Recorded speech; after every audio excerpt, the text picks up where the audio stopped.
तिजोरीच्या चाव्या माझ्या हातात आहे, माझ्या माणसाला काट मारली तर निधीला काठ.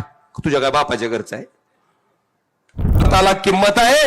ह्याच्यासाठी हे चारीच्या चारी नगरसेवक त्या नगरपालिकेत जातील तेव्हा कुणाची हिंमत त्या ठिकाणी निधी अडवायच्या बाबतीत होणार नाही. आणि काही माणसं मी ऐकतोय, महाराष्ट्र राज्याचे उपमुख्यमंत्री, तिजोरीच्या चाव्या माझ्या हातात आहे, माझ्या माणसाला काट मारली तर निधीला काठ. तुझ्या काय बापाच्या घरचं आहे? दुसरं म्हणतंय तिजोरीची चावी आमच्या हातातली असली, तुमच्या हातात असली तर तिजोरीचा मालक आमचा आहे, बघतो निधी कसा देतोय. तिसरं काय म्हणतंय, तिजोरीची चावी तुमच्याकडे असली, तिजोरीचा मालक तुमच्याकडचा असला तरी मधला पैसा आमच्याकडे आहे. आहार कशाला हा नवो यांना. आज लोक होरपळायले, आज जनता होरपळायली.